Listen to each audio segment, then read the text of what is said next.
during the dinner, okay, they think I'm Henrik. I got those feelings that, okay, this is not good. This is not good. But in the end, they were like, oh, yeah, you have some extra dessert here. It's on us. And I was like, oh, thank you. And then just before we're going to leave and pay, it's like, it's been so nice to have you here, but can you please sign the menu? And I was like, oh, yeah. I'm sorry, I'm his twin brother from Sweden. And they felt so bad. And we were laughing and just. But at least you waited until the end after the free dessert. Oh, yeah.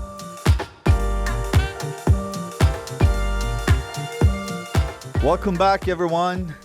I'm Henrik Lundqvist. You're listening to Club 30. And first off, happy holidays. Jay, happy holidays. Happy holidays, brother. What a time. I love Christmas.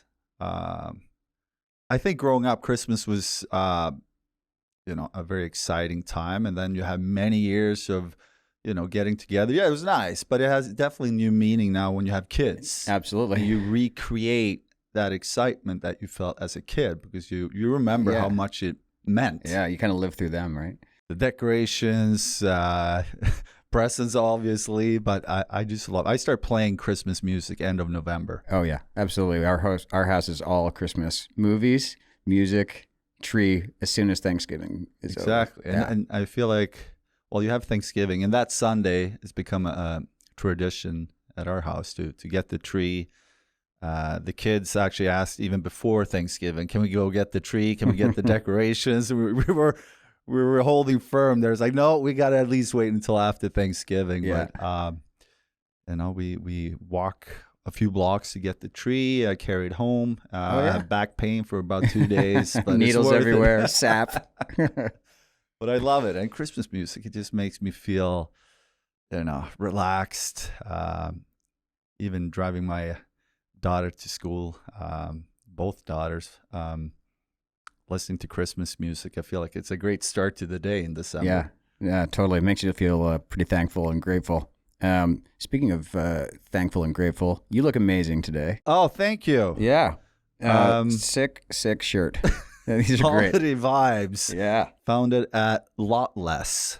Great store down in Tribeca. Our new Club 30 sponsor. $4.99. $4.99 sweatshirts on Canal Street. Thank you, Hank. This is great. This is my favorite gift so far. Oh, you're welcome. Yeah, Merry Christmas. So as a Swede, we celebrate the 24th. Yeah. Canadians? 25th. 25th. Yeah. Yep. What does that look like? Christmas morning is pretty like the big deal, it's very archetypal Christmas. You wake up early. For us, it was check the stockings, at 4 a.m. And then our stockings were hung on our doorknob outside of our bedroom, and Santa in Canada always did an amazing job. My parents were so good at like it was almost the better part of Christmas than opening the big presents because they're so thoughtful. I would get like little Lego toys or cars or magazines, and I would just sit in my room until everybody woke up, like going through the stocking stuff and then putting it all back together to pretend that I hadn't opened it, so my parents could watch me do it again. Did you ever meet Santa? Is that part of the Christmas routine? Yeah, totally. It's not an overnight thing where they drop the presents. You actually meet him on the 25th? No, well, it's an overnight thing. See, we put out milk and cookies on the night of the 24th, right? So you fill a big glass of milk up, have some cookies, and of course, when you wake up the next morning on the 25th, there's only crumbs on the plate and the milk's drank. Well, in Sweden on the 24th, you actually have Santa come into the house when everybody's gathered. Oh, really? Oh, yeah. So the whole family's gathered, and usually it's the dad or grandpa. It's mysteriously missing every time when Santa shows up. But awesome. Growing up, I remember this because we lived in a small town. So actually, Dad was always around. Yeah. But it was someone from town that they called in. Oh, so and as we got older, we tried to figure out who this guy was. But there was a couple times we had no idea who this person was that showed up. That's pretty good. And at times they had these scary masks. I mean, it didn't look like a nice Santa, but but it was a lot of excitement. I remember that. In Sweden, did he have really, really tight pants? He's kind of like a Euro Santa up there. He's a worldwide Santa, so no skinny, okay. No skinny jeans. Right. So what's on the Christmas table in Canada? In Canada, This is one of my pet peeves with how the Canada-U.S. Kind of interaction happens. So in Canada, we have Canadian Thanksgiving, which is a Columbus Day in the U.S. in October. Then we have Thanksgiving, same day, well, American Thanksgiving, right? And then we have Christmas, and the meals are like annoyingly similar sometimes. There's a lot of turkey involved, a lot of stuffing. Some people mix it up and do like a ham for Christmas or like a roast, at least in my family. But it's like a big spread, like things are cooking all day. But I just found the placement between Thanksgiving and Christmas to be like so close. Like you really want to mix it. You don't want to have the exact same meal again. What do you? It's so much food. But the big thing is the ham. Okay. Ham, meatball, sausage, fish. Little tiny shrimps. Tiny shrimps. Exactly. From the West Coast. Yeah. That's a huge part of Christmas, what we eat. And obviously you make so much food that you eat it for the next 3-4 days. Right. It actually tastes better, I think, day 2 or 3. In a sandwich or just... just heat it up. Just heat it up. I feel like even the ham gets better than day 2 or 3. Then by day 4, you kind of, okay, enough. Right. Like, let's move on. Talk to me about drinks. What's on the adult beverage menu? Well, there's one big thing for the kids, which is called julmust. It's a flavored soda with different, but yeah, you only drink it around Christmas. Okay. And that's another thing my kids ask for sometimes. Do we have any julmust left from Christmas, like 2 months after Christmas? I remember drinking that a lot growing up. Cool. But for the adults, I mean, it's everything. Like wine, beer. Yeah. Don't you have like a spiced wine or like a glogg? Glogg. Glogg. See, that's a big one. Yeah. Yeah. Of course, you have that. And then it's funny thing in Sweden. At 3 o'clock, and that's been going on for I don't know how many years, 30, 40 years. I'm just guessing right now. But there's a cartoon. Okay. Same show every year, and it's like a tradition. People watch it. And it's funny. It's like part of the lead up towards Santa? Lead up to, dinner and Santa. You watch that show. Huh. So I remember every year watching that as a kid, and you were so impatient. Even though I loved the cartoon, it was like, can we just get going with the food so we can open the presents? Yeah. But, speaking of presents, what do you have like a standout memory of like a favorite gift or present you opened when you were a kid? I think all my hockey gear was always the most exciting stuff. Yeah. First hockey pants. Received and Cooperalls. It was Jofa hockey pants, and then my first pads.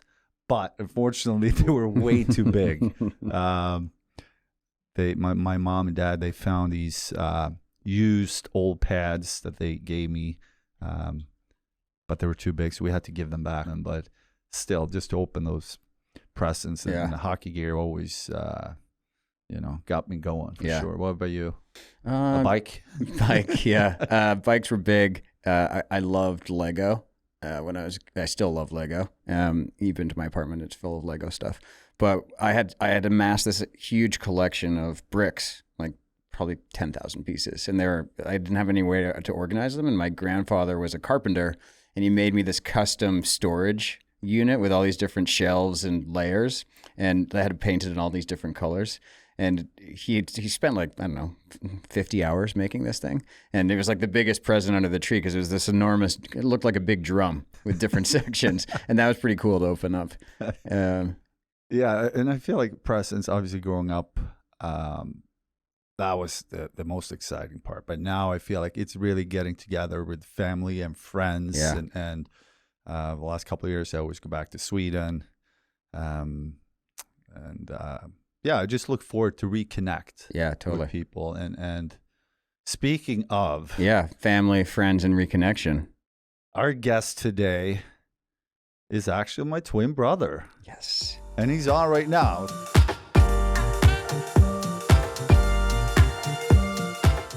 He played 20 seasons in the Swedish Elite League.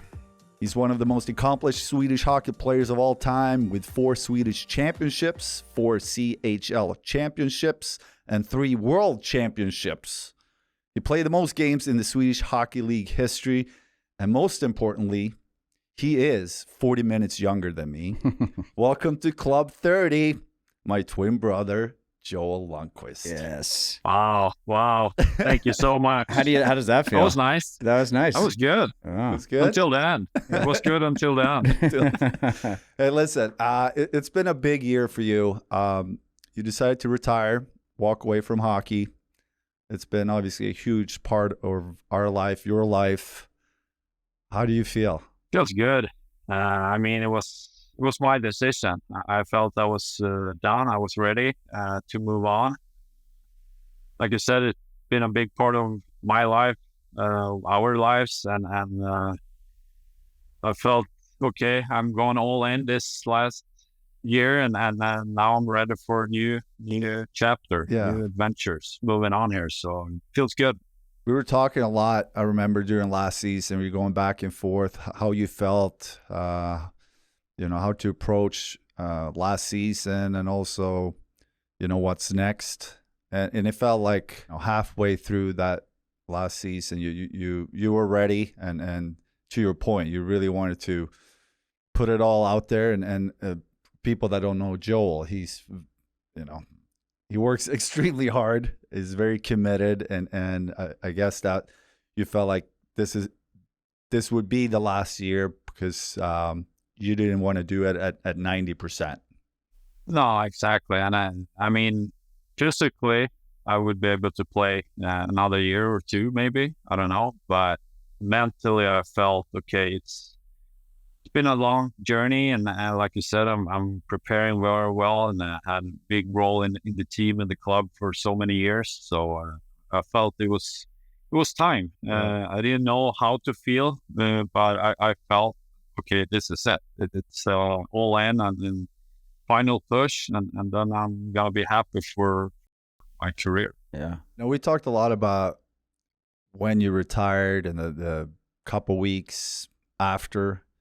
I encouraged you to take some time, relax, just take it all in before you start, looking forward to what's next. But you were pretty impatient there. I remember that. You're like, wanted a plan pretty quickly. And I think it was just the mindset where you've been working so hard against something from a young age and a goal, a direction, and suddenly just had a clean paper. I didn't really know what to focus at. And then when you say, relax, just enjoy it. And I couldn't really enjoy that moment until I had a new direction or just a little more thoughts about the future. So I know it was a couple of months, like May, June, I had a lot of thoughts and then going back and forth what I wanted to do and stuff like that. So it was, I knew I had that work to do though, because I pushed it forward all the time to handle stuff after a career, but it was intense. I felt it. What did you learn about yourself going through that process? Was there anything that, surprised you or not really? Nah, not real, but like to have a direction to work against something. I think that's to have a meaning, not just sit around and just relax. I mean, I want to work. I want to have something to focus at, and then the physical part to exercise. I felt huge key for me as a person to be active. I felt the difference how to think, to take good decisions, and be clear in my mind. So before it was my job, now it's just focusing on feeling good. Then the exercise is key for me. And growing up, a lot of times you were the captain, and you were also the captain for Frolunda for the past 14 years. So now in your next chapter here, you're talking about leadership to people, to companies, to you. What is important to be a good captain? Well, for me, it's to be yourself, to lead with your strength, not to try to be someone else and think that you need to be someone special. Like you put in a situation where a team or organization rely on you because who you are, not to try to be someone else. And my important words in my leadership is honesty, clarity, and passion. To really have those three is huge for me. To have people around me that can trust, believe in me, in how I work and perform and stuff like that, and what I say. And the clarity that where people really understand what you want and what you communicate, it's important, and the passion for what you do. I think that's where it all starts. I love that. What's been the response so far of the leadership speaking gig? That's been good. It's been fun, actually. It's like game mode. It's going in there and really deliver like a game. I had my first speech in the 1st of September, and I started slow with 500 people. I was a little nervous. Oh, wow. Yeah, it was a big one. So, but it's been good. So, like it's some big ones, and then I have smaller ones too. So it's fun to give back from what sports and hockey has given me for so many years, and it's very humble in this situation because I feel I have a lot to learn in my new life here. Yeah, don't we all? Moving away from hockey, this transition, what's been the toughest part so far? It's a little strange to say that I haven't felt anything that's really tough, because the decision was mine. I felt I was done. So I'm more excited about all the new stuff. Now it's more exciting with getting new routines in my life, and big parties, having more time with the family, travel maybe, and have some ski trips coming up. So just things like that is awesome. Has it been weird to watch hockey this fall? I remember my first year out of retirement. It was a little weird because you work on TV as well back in Sweden. Yeah, we're twins. I have that gig as well, working on TV. Watching TV hasn't been hard, but the first game back in Scandinavia was super weird. Walking back to the arena, Scandinavia, all the people, fans, and watch the team play. That was it emotional? A little weird. A little emotional, but still, it felt good. But it felt a little weird walking in there and sit in the stands and watch the team you've been representing for so many years. As a player, you played a pretty physical game. I remember that already as a kid, you liked to throw the big hits, and even during your professional career, there was a lot of big hits. Do you remember, or do you know how many hits you had? I was usually top 3 or top 5 in hits last 10 years at least in the league, but what about penalties? Back, well, it's over 1,000 minutes. It's a lot. Is that the I most? Cooled down a little bit. I don't know. Probably not in the league, but in Frolunda for sure. So, congrats. Thank you. Yeah. Thank you. Now, when I look back, I can see myself. I wonder how I what I was thinking in some situations. I played pretty brutal against other players and myself in a lot of situations, but I got smarter and a little better in those areas. I think back to when we grew up and you had this high riser slap shot, and I can think of so many times you smoked me in the head in practice, and now we're both retired. Can you admit that at least a few times you did that on purpose? Maybe a few. Yeah. Maybe a few, but not more than that. It was just because I was a bad shooter. I wanted top shelf above the glove, but boom, hit you in the forehead. It explains a lot. And on the throat, collarbone. That was my specialty. I a lot of times hit you there. Yeah. I don't know. On the throat? Oh, yeah. That was... Yeah. I mean, I don't remember that much from growing up. Maybe goalie mentality, just forget much. But when you think back to when we grew up, what comes to mind? I have a few things that like pops into my head. There's a few hockey things. Well, I remember your first 2 games. You let in 12 the first game and 18 the other game. So it was a tough start, and I think, okay, it's gonna keep playing as a goalie, or but it was a tough start. Yeah, it was. Remember that, you know. No, but other than that, like you said, it was a lot of competing growing up. We loved competing in everything, and it was a good childhood with a lot of sports and growing up in a small town in Sweden. I remember everything there. If I say ping pong table, what comes to mind? A lot of big games in the garage. Yeah. That was one of my worst memories as a kid when I lost and I broke the whole garage door with my foot when I lost. And that's one of the worst memories of my childhood. I ran in the house and locked myself in, and Henrik runs in the house and yelled to Dad, "Joe, I broke the garage door." I was scared. Yeah, obviously having a twin brother, and we have an older sister, we competed a lot. So there was definitely some casualties growing up. Garage doors, a lot of tennis rackets. Oh man, I broke so many tennis rackets growing up, and a lot of times it was our sister that she gave us her old tennis rackets, right, because she was a really good tennis player. You didn't feel great when you broke it for the third time, and then like that would be the last tennis racket, But yeah, I definitely remember how much we competed in so many different things, and that's what skiing was. It was fun, but it just didn't feel great to compete against Joel. Like, I think we loved team sports because it was so fun to compete together. If it was soccer or hockey or floorball is a sport that's really big in Sweden. Sure. I mean, I remember even going home from school was a competition. Like, we were on bikes going home, and it was like Tour de France. It was a race.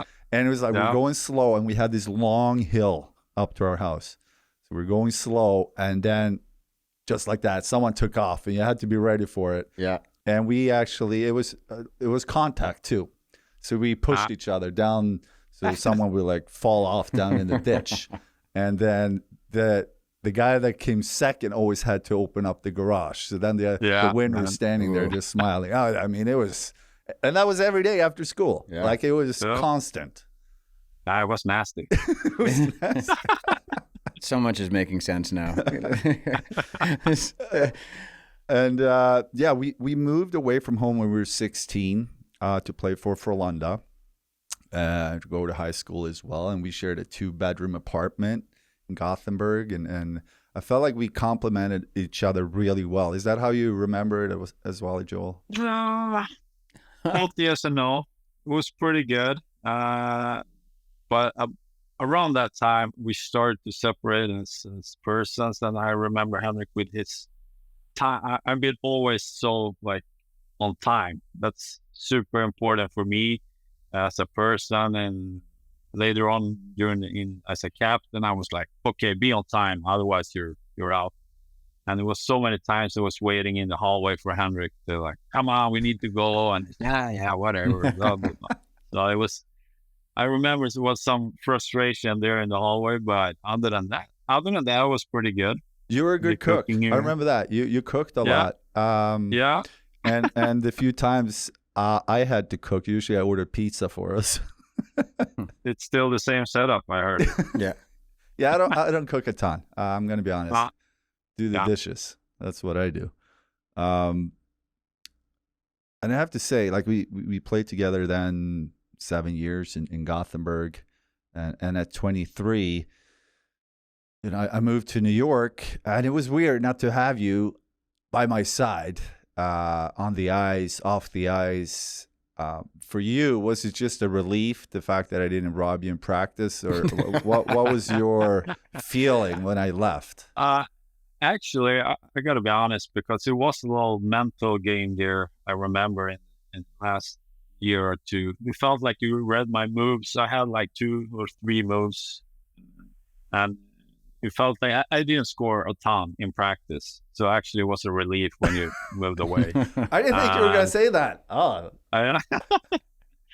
But as a brother, of course, it was tough. And it was weird to not have you around, and at the same time, we knew that they would come. Yeah. And I mean, we spend every day together for pretty much every day for 23 years. We saw each other in school, in practice, games. We played on every team together as a kids, junior national team, Frolunda.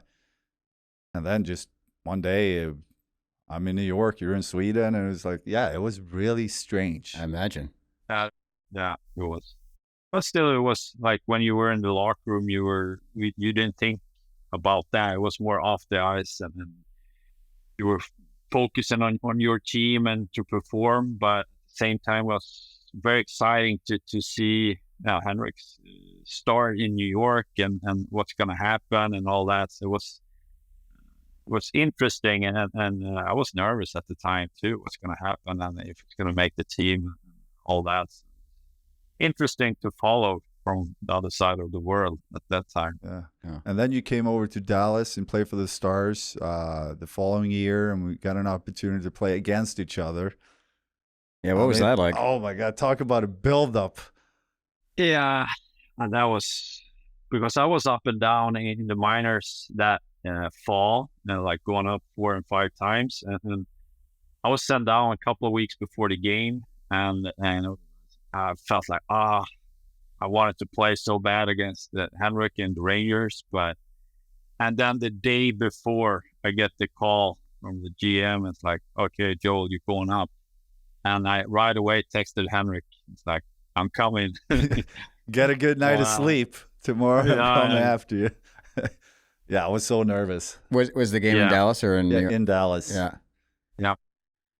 No, it was weird. I mean, you have some big moments in your career when you win titles or magical moments, but this was something else. To play against your twin brother that's been so close in the same team for so many years, and now you're gonna play against each other. That was something else. What was it like for you, Hank? Oh, I was nervous. Yeah. And all my teammates kept reminding me too. So it was hard not to think about it. And a lot of interviews too, with Joel, without Joel, before the game, that morning skate. So, and it's funny because of, we played so many games together. I was always aware of him being on the ice. I don't think I've ever been aware of any other players like that. Yeah. So even playing that game, right away when he was on the ice, I was aware, and it made my pulse go up even more because I didn't want him to score. I knew if he would score, I would have to hear about this for the rest of my life. So, but I loved it. To your point, Joel, it was incredible feeling though to feel like we're here. Yeah.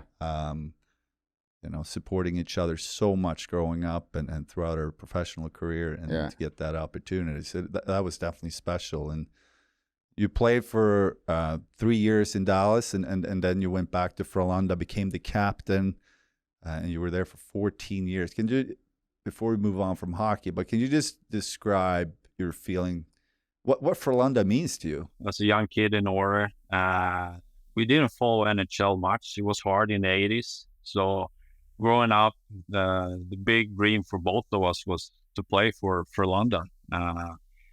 So to have that career looking back, I think that was a big part of my leadership and how I played for the team. It was from pure passion, for love for my team, for my club and organization. And it's a big part of my life since I was a little kid. And that's why I played there for so many years. All the things you accomplished on the ice, is there anything that stands out a little extra? Or, I mean, you've 4 Swedish championships, 4 CHL, 3 world championships. Well, it's like we played to win. That's where when we started, we love hockey, we like to compete, and we love winning. So be able to be in those old teams that's been able to win titles, it's been amazing. To win early on in the season, to get early on in the career, both 3 in Frolunda was big and meant a lot for me and for the club, I think, to realize what what you need as a player and as an organization to win. And then 17, where we won the World Championship together for Sweden. It was a lot of emotions to play together again after 15 years apart, or something like that. Mm-hmm.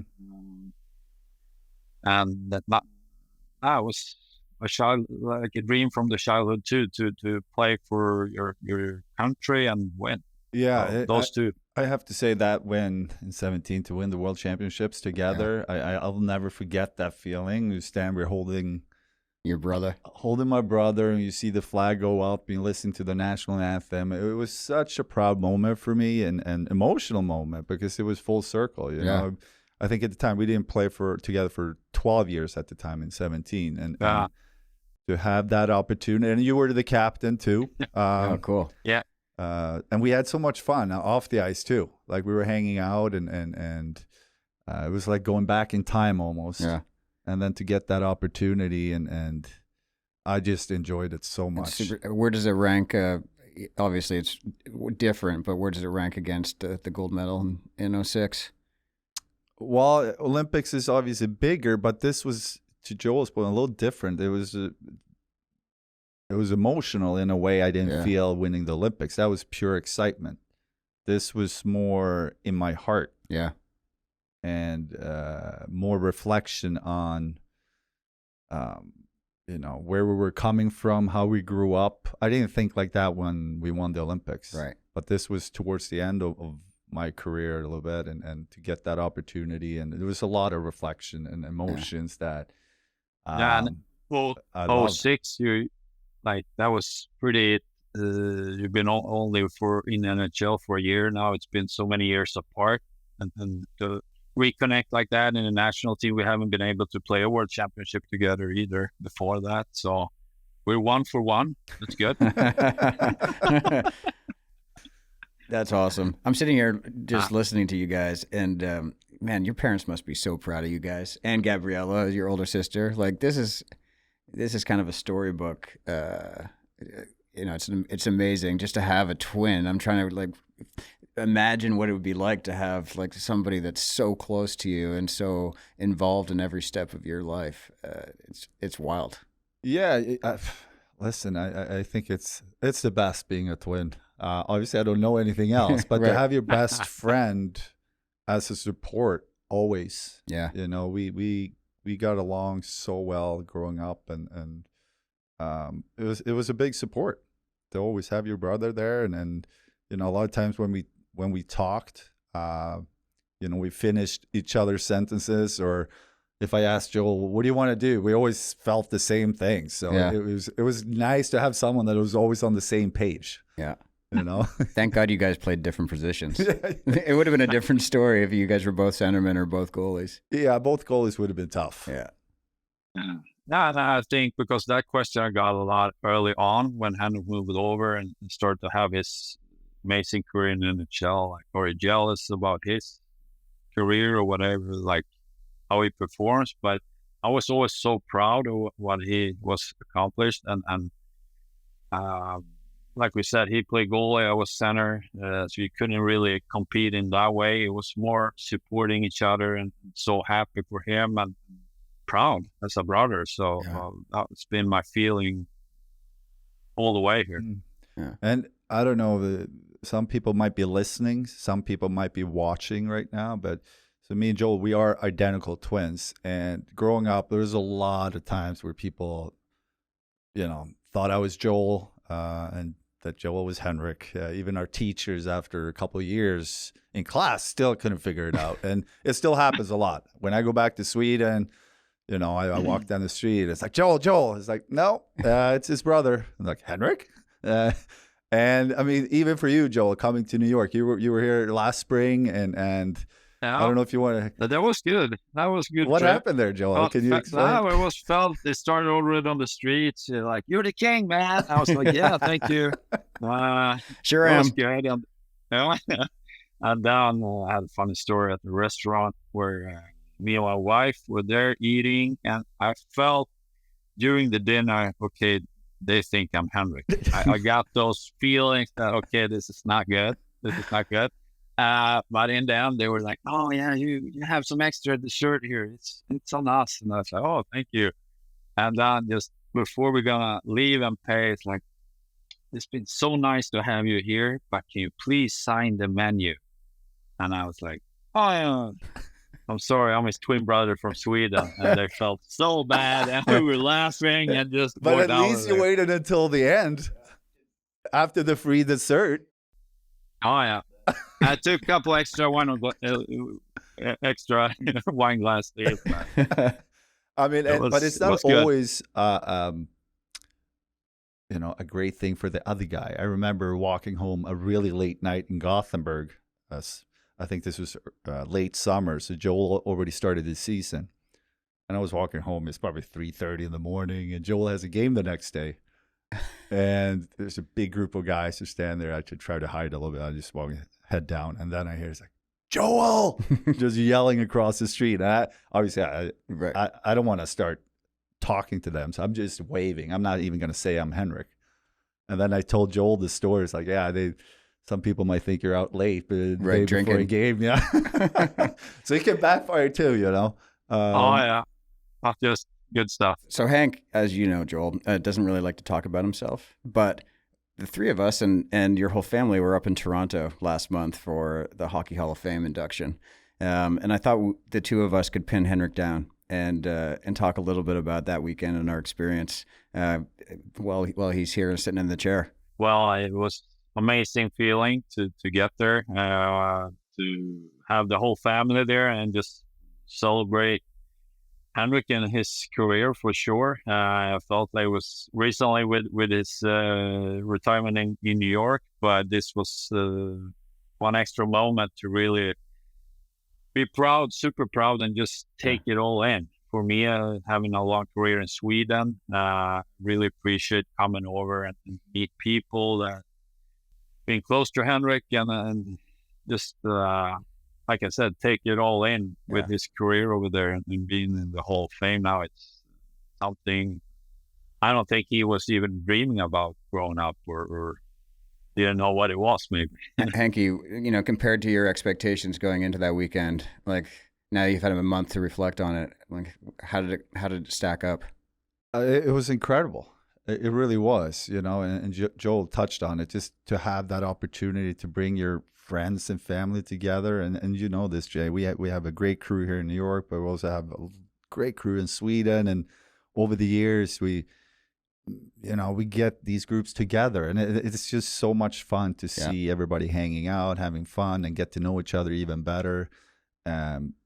So that alone was special. Yeah. And then, it was a full weekend. Friday, you had the press conference, and then we received the rings. And that was cool to see the ring. Yeah.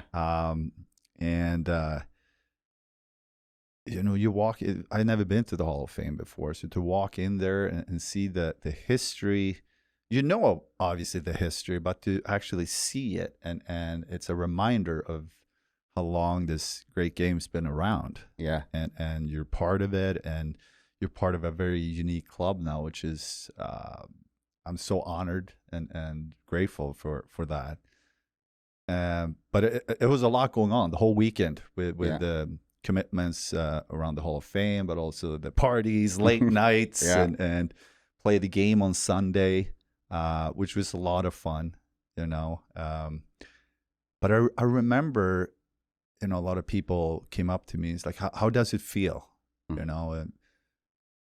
And it was weird because the Friday, Saturday, Sunday, it was a lot of fun. It was great, but I didn't really have the emotions until Monday.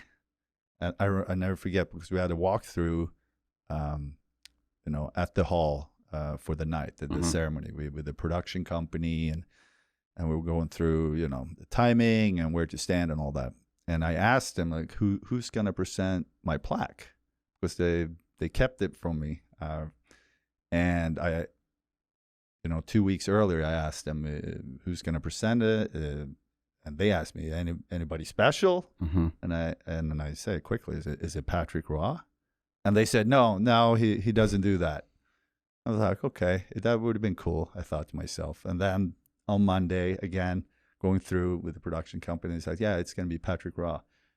And it just hit me. Like you got a little emotional? I got very emotional because it was almost like I took a step back and full circle. Wow, this guy was such a big inspiration to me growing up as a kid. And now he's going to hand me my Hall of Fame plaque. Yeah. That's when the emotions hit me. And then obviously the sermon at night and to see him up there and that made the whole weekend, come together in so many ways. And then talking to my family and friends, and that's when I got a little emotional too. Of course, throughout my speech. Yeah, I was doing fine until I locked my eyes on my family sitting there on second, third row, and that made it tough to keep it together. Yeah, the speech was awesome. Funny anecdote about Patrick. So, Joel, we were all hanging out after the ceremony in the great room where all the plaques go up, and we got to just mention that, like, how great a guy Lanny McDonald is, and he's now the chairman of the Hall of Fame, and he's just an amazing steward of that organization. He cares so much about every detail. And you can really tell because, like the team he has working there with him, like they're just so dialed. And so anyways, we were just chit-chatting around the cup that was there. And Lanny's like, yeah, it's funny because, I called when I gave Hank the call to get into the Hall of Fame, like I had one person in mind to give him his plaque. And so immediately after Lanny called Hank, he called Patrick Waugh. And for whatever reason, Patrick's like, I don't really do that kind of stuff. I'm probably not going to be in town. And Lanny told me that he called Patrick every month from that time and just bugged him. And and Patrick's like, you're right. I'm going to come and do this for Hank. And so I just thought it was like a really amazing, like, what a guy, Lanny, just because he knew how much that would mean to you. And it's just so thoughtful. It's amazing. And I'm sure Patrick's not going to listen to this podcast, but I want him to know that it meant a ton to me, that the fact that he was there and he gave me the plaque. So thanks to Lanny as well for bugging him. I'm sure it was an easy ask. Joel, what was your, any standout memory from the weekend for you? No, it's a little hard to really, feels like it's a lot of emotions, of course, and like Henrik says, all the old players and that environment is hard to really put in perspective. And now Henrik is in there with all those legends, and it's cool. It's surreal almost, and it is always great to celebrate with your friends and family for any achievement, and growing up around you guys the last 20 years, your bar gets kind of raised, and so you're like, oh, jersey retirement. But it was and so I didn't know what to expect going into the weekend, but it was like, it kind of blew, my expectations out of the water just because it was so, like, the build up every day, there's kind of added to the day before. And by the time Monday came, it just felt like, wow, this is a one-of-one experience for us, Yeah. I was just so proud. Too, as a player, you can control what you do on the ice, but being like in New York with that retirement and going in the Hall of Fame, that's what other people think you've been doing for the sport and for the team. So that's something else. Like, you can control what you do on the ice and you know what you've done. But when other people really think so much about you after your career like this, for Henrik, it's unbelievable. Yeah.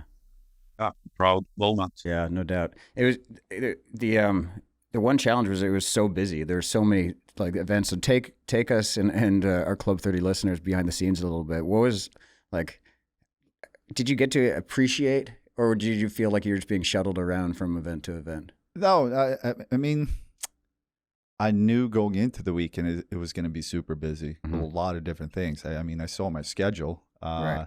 So with that in mind, you try to make sure, you're on time, Joel, to your earlier point, but that you enjoy the moment. Yeah. And obviously, having the jersey retirement here in New York a couple of years ago, that was also very intense. with so many different things. But to find that peace and enjoy the moment is very important. So that's what I try to do. And then, every night was just a new experience. But I was in the moment, and it was so much fun, and then playing in the game, so many legends on the ice, and we finished the game with Peter Forsberg coming down on a breakaway to try to tie the game, and it was a perfect ending. Yeah, with the I haven't skated since I retired, so I didn't think I would ever put the pads back on, but I did for that game, and I just loved to compete.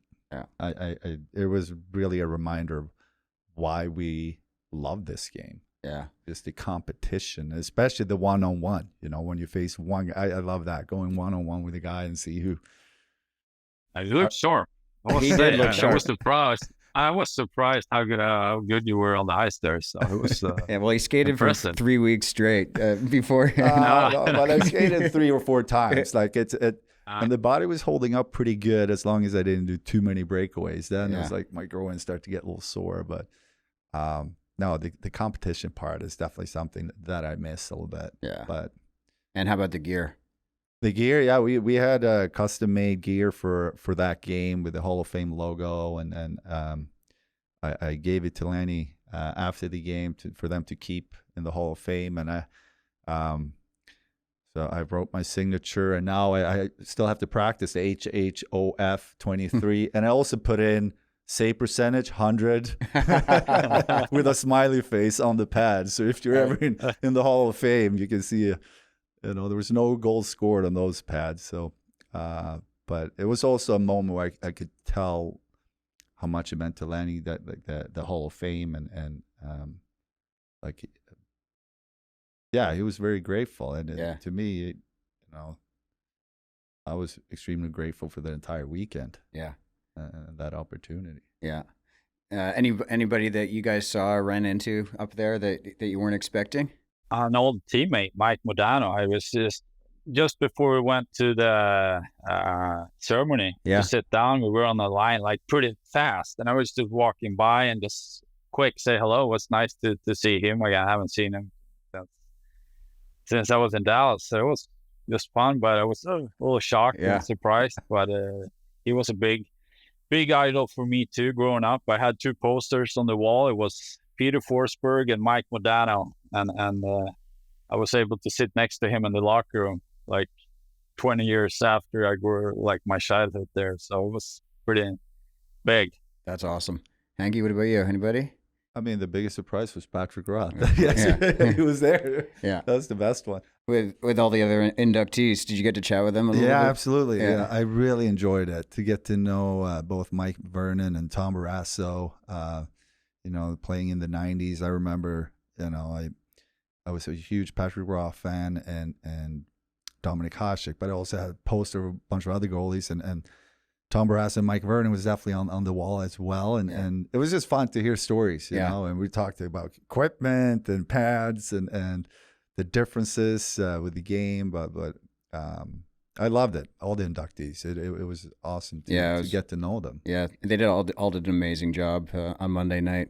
All right, last Hall of Fame question. We can keep going, but now that you've had some time and some space after the career, and even after the jersey retirement last year, like did the Hall of Fame weekend make you look back differently, or give you different kind of feelings about your career?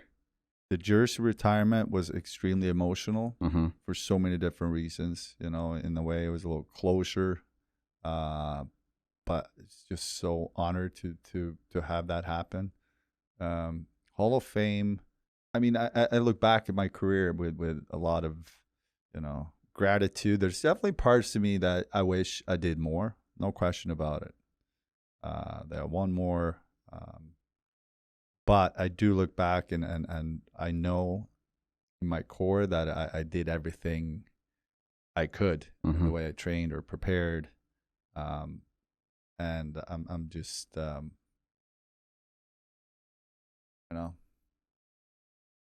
it makes me happy and smile when I think of the memories, but also I'm part of a very unique club and I'm ready to move forward. Look to what's next. Yeah. You know, and but every time I do look back, it is with a big smile. It really is. Yeah. You can't ask for anything more than that.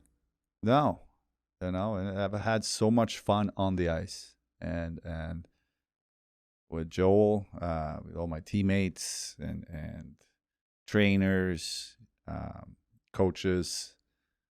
You know, it's there's so many good memories that I'll bring with me for the rest of my life, and I'm sure it's the same with you, Joel. That you know, the game, yeah, it is about competing. It's about trying to have fun, or try to win. But the game has given us so much more. Yeah, you know, more than playing a sport.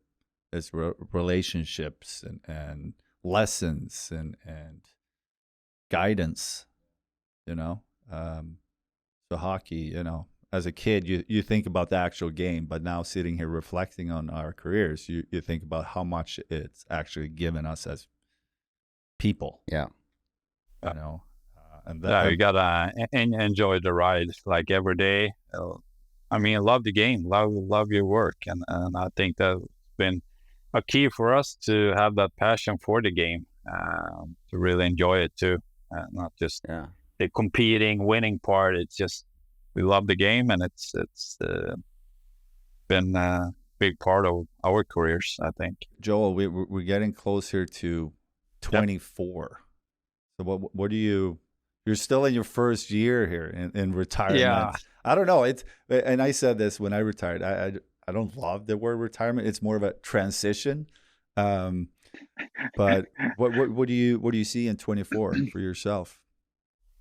I talked a little bit earlier where I'm very humble and open-minded right now for the future. I'm really excited about learning a lot of new stuff, meeting a lot of new people. So going from sports and having that goal where just focusing on one thing, now it's more to be very open, and I haven't set that really goal or main focus for 24. It's more feeling good about in life and getting everything going here. I'm just starting a new journey here and moving forward, so I'm excited about that. That's more my mentality right now. And also the last couple of years, we talked a lot about making an effort to see each other more, you know, and life, you know, we have kids, and even when I go back to Sweden, we have different schedules. But now when you're not training a lot or games, I see a huge opportunity for us to spend even more time together, and I hope to travel a lot more with you too. That hasn't happened a lot over the last 20 years, you know. Other than the celebrations. We have to figure out a new way to celebrate. There's not many things left to do in hockey. I can come up with 10 reasons, you know, 10 celebrations. We just need to make them up. No, but listen, Joel, thank you for coming on Club 30. Congrats on your career and your transition here into next chapter, and really proud of you. Thank you so much. I'm very honored to be on the show here and with you two guys here. It's been a pleasure, and I'll see you in a couple of days. So yes, happy holidays. Yeah. I think we'll wrap this show with Joel on the line here. So to all our Club 30 listeners, I hope you have a great Christmas and holidays and New Year's coming up. And we'll see you all in the new year. Yeah. Thanks, Joel. It was really, really great to see you. Really great hanging last month, and I hope we get to do it again soon. Thank you. Sounds great. Thank you. See you guys. See you guys.